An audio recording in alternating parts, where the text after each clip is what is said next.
Hello, कैसे हो मेरे प्यारे बच्चों। तो आज हम लोग बेटा कक्षा 10 की मैथ का ना एक अति महत्वपूर्ण चैप्टर, बहुत ही ज्यादा महत्वपूर्ण, और जो ना भले ही क्वेश्चन उसके एक ही दो आए, लेकिन वास्तव में वो बहुत ही ज्यादा आवश्यक है। और जब तक उस चैप्टर को ना पढ़ो ना, तब तक त्रिकोणमिति का हिस्सा तो पूरा ही नहीं होता। अब सोचो कि वो है कौन सा चैप्टर कि जिसको हम लोग अगर ना पढ़े तो ऐसा लगता है ना कि त्रिकोणमिति अधूरी अधूरी है।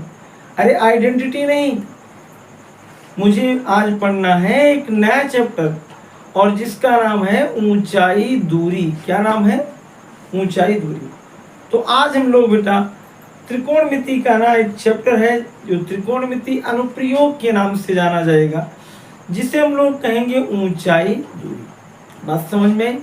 तो एक काम करना, पहली चीज तो ये तभी समझ में आएगा जब लास्ट तक इसके सारे नियम और रूल्स बढ़िया से जानोगे, सारे रूल्स बढ़िया से जानोगे ना। दूसरी चीज, ऊंचाई दूरी पढ़ने के लिए ना तुम लोग एक चीज मेरी गांठ बांध के रख लो कि सर ये ऊंचाई दूरी तभी समझ में आएगी ना जब तुम इसका फिगर बना पाओगे। और फिगर कब समझ पाओगे, कब बना पाओगे? जब उसका पूरा प्रश्न तुम्हारे दिमाग में बढ़िया से आएगा। तो आज मैं इन्हीं सारी चीजों को समझाने के लिए पहले तो इसका बेसिक देखेंगे। पहले हम बेसिक जानेंगे कि कैसे क्या क्या बनता है फिगर, उसके बाद क्वेश्चनों को पढ़ेंगे। लेकिन इस पार्ट में मोस्टली बेसिक, और उसके बाद एक दो क्वेश्चन की शुरुआत। बात समझ में आई? तो एकदम लास्ट तक देखते रहना और देखना कि कैसे हम लोग पूरी चीजों को बेहतरीन तरीके से एकदम समझते हैं। तो चले बिना देर किए हुए, कहते हैं ना कि रास्ते जिंदगी के आसान नहीं होते और किसकी जिंदगी में तूफान नहीं होते। अगर तुम्हें ऊंचे ऊंचे मुकाम पाना है ना, तो छोटी छोटी बातों से कभी परेशान नहीं होते। तो चलो देखते हैं ऊंचाई दूरी का अपना पार्ट। तो सबसे पहले बेटा ना इसमें एक चीज मुझे ये जानना जरूरी है कि चैप्टर का जैसे नाम है ना ऊंचाई दूरी, वैसे तो मैंने कहा ना कि त्रिकोणमिति की कुछ अनुप्रयोग के नाम से मिलेगा ये, और बाकी हम लोग इसमें पढ़ेंगे ऊंचाई और दूरी से संबंधित प्रश्न। तो अगर कोई बात ऊंचाई और दूरी की करता है ना, तो देखो हम लोग ये जान लें कि किसी चीज की पृथ्वी तल से हाइट की बात की जाएगी, और या किसी बिंदु से बीच की दूरी। जैसे ना हम लोग एक छोटा सा ये खंभा बना लें, पोल, और ये थोड़ी उससे दूरी पर कोई आदमी बैठ करके उस चीज को क्या कर रहा है, देख रहा है, निहार रहा है इस खंभे को। तो इस चैप्टर के अंतर्गत हम लोग या तो इससे जुड़ी समस्याएं यानी ऊंचाई की, और या तो जहां से वो आदमी बैठा है इनके बीच की दूरी की, या इन पर बनने वाले एंगल, ऐसे कुछ चीजों की, इनसे संबंधित प्रश्नों की हम चर्चा करेंगे। बात समझ में? तो सबसे पहले इन सारी चीजों को जानने से पहले इनके कुछ नियम कानून जान लो। बात समझ में? क्या हम ये जान लेना कि कौन सी चीज क्या होती है। जैसे सबसे पहले एक चीज होती है दृष्टि रेखा। दृष्टि रेखा जिसे हम लोग कहते हैं साइट ऑफ लाइन। क्या कहते हैं? जिसे हम लोग कहते हैं line of site, line of site. तो सबसे पहले उसको जान लो। जैसे ये मेरी क्या हो गई, ध्यान देना, ये मेरी हो गई क्या, मेरी नहीं तुम्हारी है, हाँ, ये हो गई आंख। चोंच हो गया ना? नहीं, चोंच नहीं है। ये देखो ये हो गई आंख। और आदमी जो है यहां से किसी वस्तु को देख रहा है। ये जो है ना इसे हम लोग कहते हैं प्रेक्षक, प्रेक्षक कहते हैं, या जो भी, जैसे मैं हो गया, तुम हो गया, रमेश, मोहन, सुरेश, ये हो गया, वो किसी चीज को देख रहा है। तो जो उसके देखने की रेखा होती है ना, चाहे वो ऐसी हो और चाहे वो ऐसी हो, इसे हम लोग कहते हैं दृष्टि रेखा। क्या कहते हैं? इसे हम लोग कहते हैं लाइन ऑफ साइट, यानी दृष्टि रेखा। बात समझ में आ गई ना? इसे हम लोग कहते हैं दृष्टि रेखा। दूसरी चीज, मान लो ये आदमी यहां से एक खंभे को देख रहा था, तो ये बेटा ये जो रेखा है ना उसे हम लोग कहते हैं आधार रेखा, या उसे हम लोग कहते हैं क्षैतिज रेखा, या उसी को हम लोग कहते हैं क्या, आधार। चाहे कोई आदमी क्षैतिज रेखा बोले और चाहे कोई आदमी क्या बोले, आधार रेखा। इतना तो समझ में आया। इस चीज को मैंने क्या कहा, इसे कहते हैं बेस लाइन यानी आधार रेखा, इसे कहते हैं दृष्टि रेखा, इसे कहते हैं दृष्टि रेखा, और इसे कहते हैं क्षैतिज रेखा। इतना तो समझ में हो गया। आदमी जब ना क्षैतिज रेखा के ऊपर कोई चीज देखेगा, मतलब ये उसकी आंख है, और आंख के जब ऊपर कोई चीज देखेगा तो समझ लेना कि वो बनेगा कौन सा कोण, वो बनेगा उन्नयन, जिसे कहते हो एलिवेशन एंगल। कौन सा कोण बनेगा, उन्नयन कोण बनेगा। और अगर कोई आदमी ना इस क्षैतिज रेखा के नीचे कोई चीज देख रहा है तो वो बनेगा कौन सा, वो बनेगा अवनमन कोण। अरे भाई यहीं से नहीं, कभी कभी कोई आदमी ना किसी पिलर पर, किसी मीनार पर, किसी टावर पर खड़ा होकर के नीचे अपने जाते हुए मित्र की टोपी को निहारता है। अगर कोई आदमी इस ऊंचाई पर बैठ करके और नीचे देखता है बेटा, तब भी देखो देखो दिमाग लगाओ। मैंने कहा कि जब कोई आदमी क्षैतिज रेखा के ऊपर देखेगा तो कोण उन्नयन होगा, और जब भी कोई आदमी क्षैतिज रेखा माने अपने आंख के सीध वाली रेखा के नीचे देखेगा तब वो अवनमन कोण होगा। यानी अगर यहाँ छत पर बैठा कोई आदमी क्या कर रहा है, छत पर बैठा कोई आदमी अपने मित्र को नीचे देख रहा है जो सड़क से जा रहा है, तो इसका मतलब ना जैसे उसे देखना तो छत पे मैं बैठ गया और मैं देखूंगा तो ऐसे देखूंगा ना, मैं तुमको देखूंगा तो ऐसे देखूंगा। लेकिन अगर ना वो जो सड़क से जो आदमी जा रहा था वो ऐसे है तो ऐसे देखूंगा। देखो मेरी क्षैतिज रेखा ये थी ना, लेकिन अब मैं कहाँ देख रहा हूं, ऐसे नीचे की तरफ। इसका मतलब मैं क्षैतिज रेखा से नीचे देख रहा हूं, और तो अवनमन कोण है। यदि मैं ऊपर देख रहा हूं ऐसे तो समझ लेना उन्नयन कोण है। क्षैतिज रेखा के बेस लाइन के ऊपर देखा गया कोण उन्नयन कोण, नीचे देखा गया कोण अवनमन कोण। समझ में आ गई ना। ये तो क्षैतिज रेखा जो मेरे आंख से ये जाने वाली लाइन थी ना, इसे कहते हैं दृष्टि रेखा। क्या कहते हैं, इसे कहते हैं दृष्टि रेखा। इतना समझ में आया। तो और इसे तो हम लोग ऊंचाई किसी खंभे की या कोई भी चीज, और यहां देखूंगा तो यहां मैं अपने मित्र की स्थिति को देख रहा हूं, और मैं यहां से बैठ के देखूंगा तो मेरा मित्र, मेरा छोटा भाई, वो मुझे कैसे दिख रहा है, जैसे चींटी दिख रहा है ना। ऐसा ना करना, नहीं मान लो बड़े भाई जा रहे हैं ना और कह दो तुम भैया मुझे ऊपर से चींटी दिखते हो, फिर तुम्हारी पहले कुटाई होगी, उसके बाद आगे तुम्हारी ऊंचाई दूरी का सवाल सॉल्व होगा। तो ये हो गया मैंने उन्नयन, अवनमन, दृष्टि और क्षैतिज की बात। अगली चीज ना, जैसे जैसे हम इस जो भी मेरा ऑब्जेक्ट है जिसको मैं देख रहा हूं, जैसे जैसे हम ना इसके नजदीक जाते हैं, फिर से मेरी बात सुनो, मैंने कहा जैसे जैसे हम लोग इस ऑब्जेक्ट के नजदीक जाते हैं, देखो ध्यान से देखो, अब मैं थोड़ा थोड़ा कम यानी बड़ा दिखने लगा। बड़ा मतलब कि समझ लो मेरे कुछ ही हिस्से चेहरे के दिखने लगे होंगे, और जैसे जैसे तुमसे दूर जा रहा हूं क्या हो रहा है, मैं थोड़ा थोड़ा स्पष्ट और छोटा दिख रहा हूं।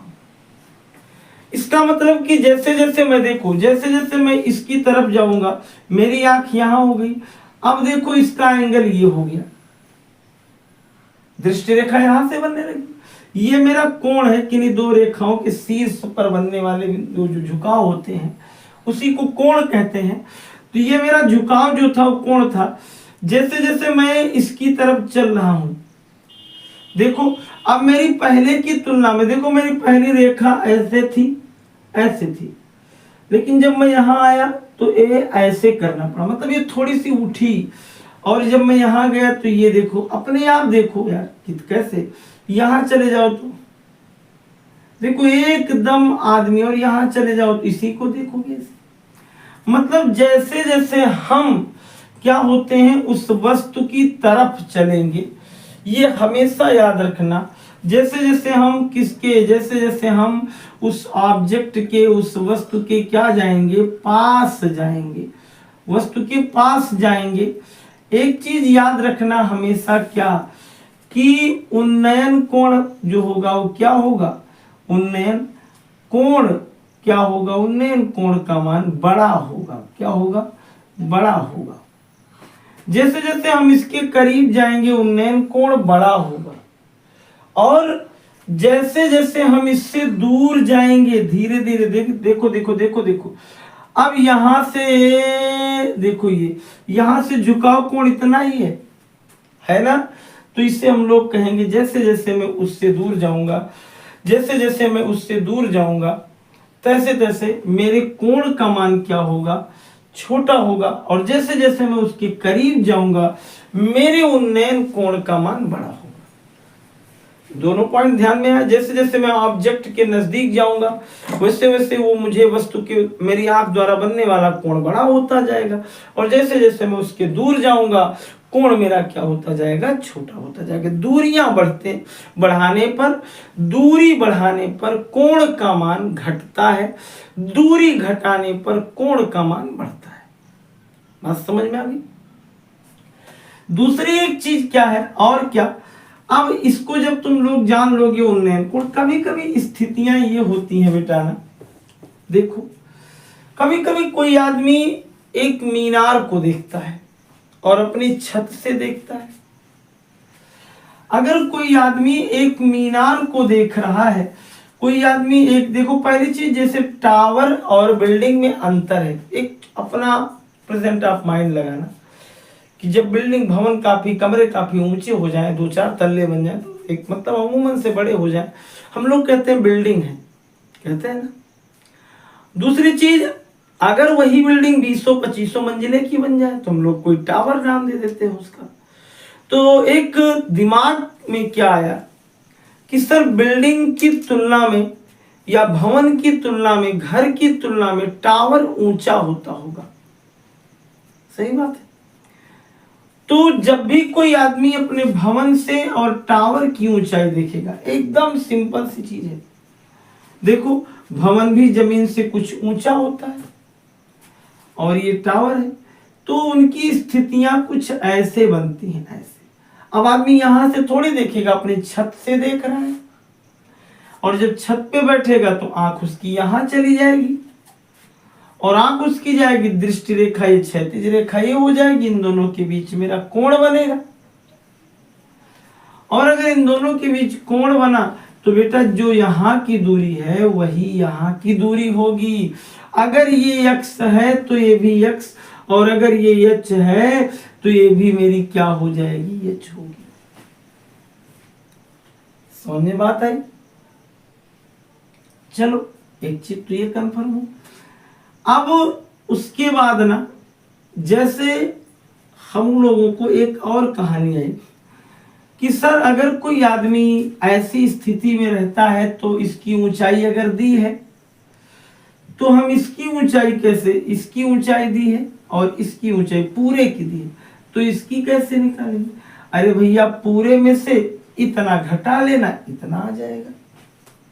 सिंपल सी चीज, पूरा तुमको भगवान ने दिया ही है, सही बात है ना। और अगर पूरा भगवान ने दिया है तो केवल तुम क्या करना, पूरे में से इस छोटे को घटा लेना, आ जाएगा पूरा। इतना तो समझ में आ गया। चलो थोड़ा सा और दिमाग लगाओ। पहली चीज तो ये जान लो कि जो इनकी कोण होते हैं ये अवनमन कोण और जो उन्नयन कोण होते हैं, इनको नापने के लिए किसका उपयोग किया जाता है, उससे हम लोग कहते हैं इनक्लाइनोमीटर या क्या कहते हैं, क्लाइनोमीटर। फिर से मेरी बात सुनो, मैंने कहा अवनमन कोणों को या उन्नयन कोणों को मापने के लिए किसका प्रयोग किया जाता है, इनक्लाइनोमीटर। किसका उपयोग किया जाता है, इनक्लाइनोमीटर का उपयोग किया जाता है या क्लाइनोमीटर का उपयोग किया जाता है। यही दोनों क्या है, त्रिकोणमिति के उन्नयन या अवनमन कोणों को मापने के लिए जिन यंत्रों का, पैमानों का, और ना एक है जो सर्वेक्षण के लिए क्या किया जाता है, जो एक घूर्णी टेलीस्कोप है जिसका नाम है थियोडोलाइट्स। क्या नाम है, थियोडोलाइट्स। चलो छोड़ो इस सब चीजों को, ये तो तुम्हारे एक जीके के लिए समझो बात थी ना। चलो तो बेटा अब हम लोग ना एक चीज ये देखते हैं कि ये मेरे पास एक फिगर है। अगर इस फिगर में ना बेटा, इस फिगर में अगर कभी किसकी समस्या हो, देखो ये तुम्हारे पास एक फिगर, ये मेरा एक उन्नयन कोण, अगर कभी ना अवनमन कोण कहे तो ये दिमाग में रखना कि ये मेरा जो है ये अवनमन कोण है। तो ये दोनों रेखाएं एक दूसरे के पैरेलल होती हैं, पैरेलल में समांतर, और समांतर रेखाओं को अगर कोई तिरछी रेखा या ट्रांसवर्सल रेखा उनको काटती है तो उनके एकांतर खंड के कोण बराबर होते हैं। तो मतलब ये वाला कोण इसके बराबर या ये कोण इसके बराबर हो सकता है, कोई दिक्कत इसके लिए नहीं। समझ में बात है? ये मेरा एक थीटा एंगल हो गया, इस कोण के सामने की भुजा ऊंचाई हो गई, ये मेरा आधार, वैसे भी जानते थे ये आधार लाइन हो गई, ये दृष्टि रेखा हो गई, ये ऊंचाई हो। अक्सर ऊंचाई को लोग यच से प्रदर्शित करते हैं, तुम भी प्रदर्शित करना, कोई नई चीज नहीं है। मैं तो कह रहा हूं जिससे मन कहे उससे प्रदर्शित करो, लेकिन जो अच्छा लगे ना वही। तो ऊंचाई को लोग यच हाइट लिखते भी हैं, तो इसलिए यच से प्रदर्शित किया। मतलब अगर कभी ना किसी पहाड़ी की ऊंचाई हो, किसी मीनार की ऊंचाई हो, उड़ती हुई जहाज की ऊंचाई हो, पुल की ऊंचाई हो, कुछ भी हो, तो उसको हम लोग यच से डिनोट करेंगे। अगर किसी पुल से दूरी हो, मीनार से दूरी हो, या सड़क के बीचों बीच किनारों के बीच की दूरी हो, तो उसको हम लोग अक्सर यक्स लिखते हैं। और ये जैसे तनी हुई डोरी हो गई या सीढ़ी हो गई, कोई भी चीज, उसकी लंबाई को अक्सर हम लोग यल लिखते हैं। इसमें बेटा ना इन दोनों, कोई दो भुजाओं की वैल्यू दी जाएगी हमेशा, या एक की देगा कोण देगा, चाहे ऊंचाई दे दूरी पूछे, या दूरी दे ऊंचाई पूछे, कण पूछे, कुछ भी। हम लोग कैसे जाने कि सर साइन लगाएं कि कास लगाएं कि टेन लगाएं? बेटा अगर कभी ना जैसे पहाड़ी की ऊंचाई दिया और जहां से हम तुम देख रहे थे उसकी दूरी नहीं दिया, मतलब अगर कभी ऊंचाई और दूरी से संबंधित समस्या आए तो उसके लिए चाहे tan का प्रयोग करना a और चाहे cot a का प्रयोग करना। बात समझ में आई? अगर कभी दूरी और तुम्हारे कर्ण या दृष्टि रेखा की संबंधित बात आए तो एक चीज प्रयोग करना, चाहे cos प्रयोग करना और चाहे sec। अच्छा तुम सोच रहे होगे सर काहे ऐसा करते हैं? अरे भाई ये लंब है, ये आधार है, तो लंब और आधार का रिलेशन तो इन्हीं दोनों में होता है, tan या cot में। ये आधार है और ये कर्ण है, तो इसका रिलेशन कास में होता है, चाहे कास लगाओ और चाहे sec। अगर कभी इन दोनों की समस्याएं आए, जैसे कोई पेड़ था आधी में टूटकर गिर गया, कोई ऐसी चीजें, तो हम लोग अक्सर किसका प्रयोग करते हैं? साइन ए का, या कॉसेक ए का। बात समझ में आई? इतना तो जान गए। अगर कभी ना ऐसे कोई आदमी कहे कि सर एक सड़क के किनारों पर, सड़क के दो किनारों पर, तो ये मेरी एक सड़क है, इसका एक किनारा ये है, कोई चीज है और यहां से आदमी चेक कर रहा है, तो बेटा एक चीज इनका कैसे हम लोग कोण बनाएंगे? ये सड़क है, इसका एक बीच का बिंदु है, कुछ चीजों की ऊंचाइयां होंगी, ऐसे कोण। कभी कोई आदमी और जैसे भी प्रश्न आएगा उनसे रिलेटेड मैं फिगर तुम लोगों को समझाता चलूंगा, इसका स्क्रीनशॉट ले लो अगर लेना हो तो, क्योंकि तुम्हें याद रहेगा कहाँ कौन सी चीजें लगाएंगे। चलो देखो, अब ना इस एक्सरसाइज को पढ़ने से पहले तुम्हें खूब बेहतरीन से फिगर एकदम 100% आना चाहिए। फिगर कैसे बनेगा, कैसे उनसे हम प्रश्न सॉल्व।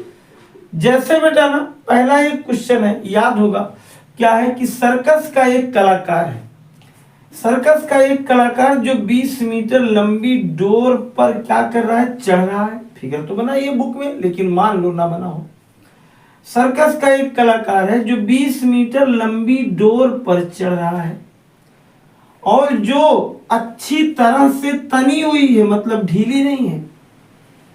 आगे क्या, जो भूमि पर सीधे लगे खंभे के शिखर से बंधी हुई है और भूमि स्तर से खंभे के शिखर का उन्नयन कोण 30 अंश है।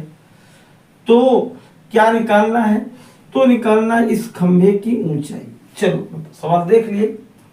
चलो यहां सबसे पहले प्रश्न क्या कह रहा था, कोई एक रस्सी है, उस रस्सी पर देखो, एक शहर में क्या देखे होगे या गांव में एक जादूगर आता है ना सर्कस वाला दिखाने, वो इधर एक बांस बांध देता है, इधर एक बांस बांध देता है और उसके बीच में एक रस्सी बांध देता है। उस रस्सी पर एक बच्ची को चढ़ाता है, वो क्या कप प्लेट क्या क्या करके या एक डंडा लेकर के अपने बैलेंस को सेट करके ऐसे चलती रहती है, होता है ना। उसी तरीके से आज काम हो रहा है, लेकिन आज ना कोई एक सर्कस का कलाकार है जो एक खंभे के शिखर पर रिलेटेड बात कर रहा है। तो ये सोचो कि खंभा होता कहाँ है, अरे भाई जमीन खोद के नीचे तो खंभा कहाँ है, अरे मतलब पूरा खंभा का शीर्ष नीचे तो होगा नहीं, खंभा का शीर्ष ऊपर ही होगा। तो ये मान लो एक खंभा है और जो कहाँ खड़ा है, ये खंभा खड़ा है मेरे भैया, एकदम ऐसे पढ़ोगे ना कि सवाल का एक एक हिस्सा तुम्हारे दिमाग में बैठ जाएगा। ये कुछ नहीं, ये मेरी जमीन थी और जमीन के ऊपर एक खंभा था। आदमी ने कहा कि जमीन के किसी एक बिंदु से एक डोरी बंधी हुई है, कहां से बंधी हुई, खंभे के शीर्ष से बांध दिया, एक खंभे के शीर्ष पर बांध दिया है, जमीन पर गाड़ दिया खूंट। इसी पर वो सर्कस का कलाकार जो क्या है, इसी पर वो सर्कस का कलाकार क्या है, चढ़ रहा है। ये सर्कस का कलाकार है, तुम हो, मैं हूं, सब। ये जिस पर चढ़ रहा है ना, उस डोर की लंबाई कितनी है, 20 मीटर। फिर से सुनो, एक खंभा है, अपने आप फिगर बनाओ, एक खंभा है, जमीन पर बना दिए खंभा, सीधा कॉपी में बनाओ। फिर उसके बाद बेटा तुमने क्या कहा, खंभे के शीर्ष पर एक रस्सी बांधो, अपने सामने एक ऐसे क्या लगा लो, अपने सामने एक ऐसे एक पेन गाड़ दो, पेन के नोक पर एक क्या लगा दो, एक धागा बांधो और धागे को ले आओ नीचे कहीं रोको। अब देखो फिगर कैसे बनना है, ये ऐसे तो बनना है ना, वही है। मैं इसका नॉमिनेट कर दूं, यहाँ ए लिख दूं, यहाँ बी लिख दूं और यहाँ सी लिख दूं, ये 90 डिग्री पर होता है, खंभा तिरछा तो गाड़ा नहीं जाएगा। कह रहा है कि जो ये रस्सी है वो जमीन के साथ 30 अंश का कोण बना रही, तो जमीन के साथ बना रही, खंभा ऊपर है, तो ये देखो बात ऊपर की जा रही, इसका मतलब क्षैतिज रेखा से ऊपर बनना है, तो 30 अंश उन्नयन होगा। फिर कह रहा है ना कि इस खंभे की ऊंचाई ज्ञात करो। तुम लोग क्या लिख देना, माना क्या BC एक खंभा है, BC एक क्या है, खंभा है, तब और BC बराबर क्या है, H, और इसी को मुझे क्या करना है, निकालना। प्रश्न पूछ रहा है खंभे की ऊंचाई, दूरी नहीं, केवल खंभे की ऊंचाई। तथा AC क्या है, AC एक डोर है, रस्सी है, कुछ भी है, डोर माने दरवाजा ना कह देना। AC एक क्या है, डोर है, AC एक क्या है, डोर है, रस्सी है, हाँ रस्सा है, कुछ भी जो तुम दिमाग में। और AC बराबर कितना दिया है, 20 मीटर। कोई दिक्कत, अरे भाई जो दिया मैं तो वही लिख रहा हूं, कोई नई चीज तो लिख नहीं रहा हूं। हाँ भाई, अब देखो दिमाग लगाओ, तुमको तुम्हारे गुरुजी ने अभी 5-2 मिनट पहले एक कहानी बताई थी, कौन सी, कि सर जब इन दोनों की समस्याएं आएंगी तो परपेंडिकुलर हाइपोटेनियस है, लंब और कर्ण है, और जब लंब और कर्ण की समस्या होगी तो हम लोग साइन का या कॉसेक का प्रयोग करेंगे। याद आ गया ना, इसीलिए मैंने कहा था उसको जरूर स्क्रीनशॉट करके लिख लेना। यहां लिख दो त्रिभुज, और फिर क्या, कोण BAC माने उन्नयन वाला 30 अंश। यहां एक चीज लिख दो, क्या? यहां लिख दो त्रिभुज ABC में कौन सी चीज लिखूंगा, ध्यान देना। यहां मैं लिख दूंगा sine A is equal to लंब बटे कर्ण। लंब का मतलब BC और कर्ण का मतलब AC। अरे भैया ये लंब है और ये कर्ण है, लंब बटे कर्ण, तो मैं लंब बटे कर्ण लिख दिया। साइन A की जगह कितना कोण है? 30 अंश। BC की जगह क्या है? H। और AC की जगह कितना है? 20। साइन 30 का मान कितना होता है? 1/2। ये तो याद ही की होगी, पिछली वीडियो न देखी हो तो देख लो, उसमें मान पढ़ाया गया है। H बटे यहाँ कितना हो गया? 20। जरा इसका यहां गुणा कर दो तो कितना हो जाएगा? H बराबर 20 बटे कितना? 2। 2 से काट दो। यानी बेटा खंभे की ऊंचाई कितनी आ गई? खंभे की ऊंचाई कितनी आ गई? 10 मीटर।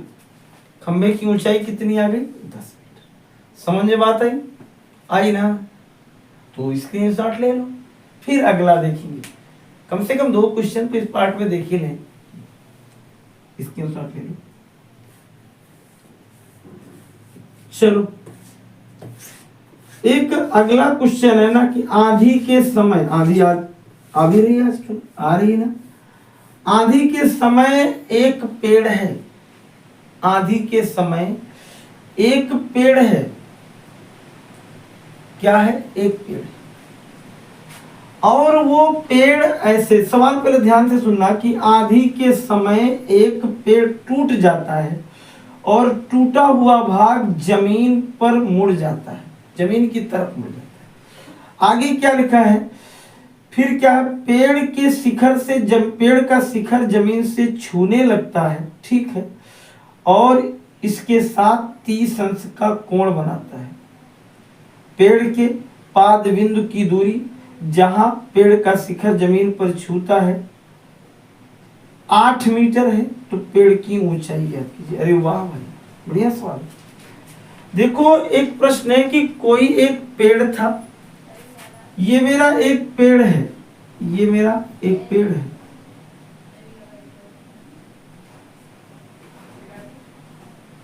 ये मेरा एक पेड़ है। एक दिन आंधी आई और ये पेड़, ये जमीन है भाई, जमीन पे तो होगा पेड़, जमीन है। एक दिन आंधी आई, प्रश्न वाले ने क्या कहा कि आंधी में एक पेड़, अरे या तो उखड़ेगा या तो बीच से टूटेगा, तो यहीं से टूट जाता है। अगर पेड़ यहां से टूटा तो देखो पेड़ कैसे अब बन गया, यहीं से पेड़ टूट गया ऐसे, और ये देखो ऐसे बन गया। ध्यान से देखना, ये जमीन से जा लगता है ऐसे। तो तुमने बताया कि एक पेड़ था सर, वो टूट करके जमीन पर जा लगा, और जमीन के साथ वो कितने अंश का, जमीन के साथ वो कितने अंश का, जमीन के साथ वो 30 अंश का कोण बनाने लगा। बात समझ में? अभी बढ़िया से फिगर बना दूंगा।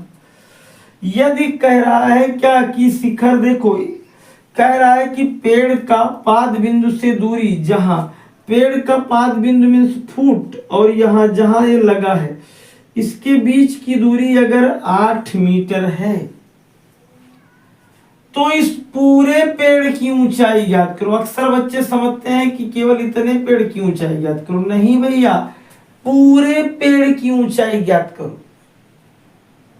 अच्छा सवाल है ना, मस्त है, आएगा। इसको मिटा के बढ़िया से फिगर बना लो।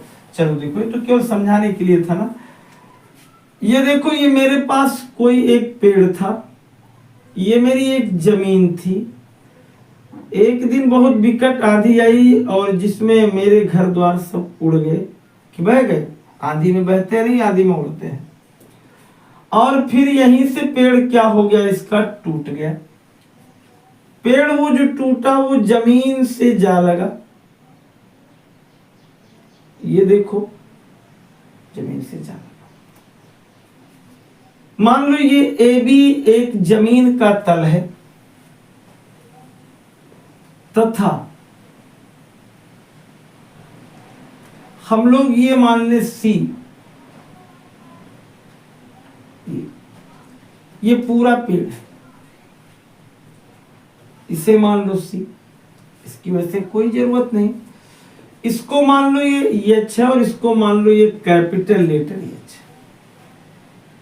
ये पेड़ था जो आंधी में टूट गया, और टूट करके जब वो जमीन पर जहां से छुआ, ये देखो जमीन में घास फांस सब जामी है, ये न कहना सब नीचे नहीं जानती ऊपर जानती है, सब जगह नहीं, जड़िया है वो।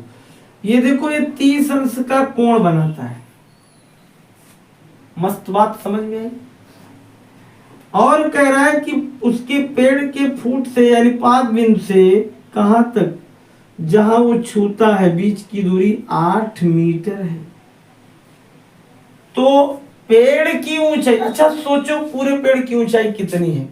अरे भैया इस पूरे मार्कर की ऊंचाई तो इतनी है, करिक्का प्लस उजर का, सही ना। लेकिन मैं इधर केवल 1 minute 1 minute 1 minute 1 minute 1 minute 1 minute 1 minute, मैं इधर केवल ये रखा हूं और इसको इधर लगा दिया हूं। इसका मतलब जब दोनों को जोड़ूंगा तभी तो आएगा पूरा मार्कर, आएगा ना, तभी तो आएगा। तो यहां हम लोग लिखते हैं कि माना BC एक टूटा हुआ पेड़ है तथा AC क्या है, AC टूटा हुआ भाग है। टूटा हुआ, अरे लिख दो जो चीज है, टूटा हुआ भाग है। बात समझ में आई, आई ना। चलो टूटा हुआ भाग है तथा AB भुइयां है, AB जमीन का तल है। कोई दिक्कत, AB जमीन का तल है। अरे भाई ये जमीन ही तो है। फिर लिखोगे तथा पूरे पेड़ की ऊंचाई बराबर, पहले BC धन AC, यानी BC धन AC, यानी क्या हो जाएगा H प्लस कैपिटल। कोई दिक्कत। चलो अब दिमाग लगाओ। सबसे पहले देखो मैंने तुमसे क्या बताया था, एक एक करके निकालो, दोनों इकट्ठा नहीं। सबसे पहले A इन दोनों को लो। तुमको कल क्या बताया गया था, यहां AB बराबर भी लिख दो। AB बराबर क्या है, AB बराबर 8 है। सबसे पहले तुम इन दोनों के लिए अभी थोड़ी देर पहले सुने थे कि यह सब इनकी समस्या होगी तो tan का प्रयोग करते हैं। सबसे पहले लिख देना त्रिभुज AB, ठीक है। C में यहां लिख देना tan A equal to, tan A का मतलब है बेटा लंब बटे आधार यानी BC बटे AB यानी BC बटे AB। और tan A का मान क्या हो जाएगा, tan A का मान क्या हो जाएगा, tan A की जगह 30 अंश बराबर BC का मतलब H है और AB का मतलब 8 है। देखो tan 30 का मान होता है 1/√3 और यहाँ H बटे कितना 8। इसका गुणा यहाँ कर दोगे तो ये हो जाएगा H इक्वल टू 8/√3। इसे तुम लोग इक्वेशन नंबर 1 लिख लो। क्या कोई दिक्कत। एक चीज तुम्हारी आ गई, ये H आ गई। अगली एक चीज ना, जब कभी मैंने कहा था कि इन दोनों की समस्या आएगी, इन दोनों की समस्या जब कभी आए, अरे ऐसे अब तो ये निकल गया, ऐसे भी लगा सकते हो, लेकिन मैं यहीं से एक चीज फायदा पा जाऊंगा। जब इन दोनों की समस्या आए तो काश या सेक का प्रयोग करते हैं। पुनः लिख दो त्रिभुज वाली BAC में यहां लिख देना क्या, यहां लिख देना काश कितना अंश 30 अंश बराबर क्या हो जाएगा आधार बटे कर्ण। आधार अपना क्या है AB और कर्ण अपना क्या है AC। काश 30 का मान कितना होता है, √3/2। ए बी का मान कितना, ए बी का मान 8 दिया है, और ए सी का मान कैपिटल लेटर एच। इतना तो समझ में आया है ना। देखो बेटा, अब मैं यहां लगा दूं, थोड़ा सा देखना, इसको समझ लो। ये पेज नंबर 1 है, ये पेज नंबर 2 है, और ये पेज नंबर 3 है। थोड़ा सा दिमाग लगाना। क्या इसका गुणा इसमें कर दो तो एच इज इक्वल टू 8 दूनी कितना, कैपिटल लेटर है 16/√3। ये मेरा आ गया और ये मेरा आ गया, ये समीकरण नंबर 2। यहां लिख दो समीकरण 1 व 2 से दोनों को जोड़ दो, H plus capital letter H. अरे भाई समीकरण 1 में ये आया था, समीकरण 2 में क्या आ गया, ये आ गया। दोनों को जोड़ोगे तो एक था तुम्हारा 8/√3 और एक था तुम्हारा क्या, एक था तुम्हारा 8/√3 और एक था तुम्हारा 16/√3। दोनों में हर समान है तो अंश को जोड़ लो। ये 16 और 8 कितना हो गया, 24 बटे कितना हो गया, √3। आई बात समझ में। देखो नीचे से रूट गायब करने के लिए 24/√3 में ऊपर नीचे √3 से गुणा, जिसे कहते हो परिमेयीकरण। तो बेटा अगर इसका इसमें गुणा करोगे ना तो हो जाएगा 24√3, और √3 का 3 में गुणा करोगे तो हो गया 3। 3 से काट दो, 3 8, यानी आंसर कितना आ गया, 8√3। यही मेरे पूरे पेड़ की ऊंचाई है, पूरे पेड़ की ऊंचाई। कभी गलती से 8√3 यहां कहीं से न ला देना, बात समझ में, नहीं तो अक्सर मिस्टेक हो जाएगा। ये तुम्हारा क्वेश्चन है, इसे विधिवत लगा लो, और फिर अगर समझ में आया है तो कमेंट में यस सर, नो सर क्या लिख दो। उससे बेटा उत्साह मिलता है थोड़ा सा, और अपने मित्रों तक इसे शेयर करो। बात समझ में आई, यानी तुम्हारे समझने से और भी लोगों को समझ में आता है। फिक्स है, ऐसा नहीं, मित्रों तक शेयर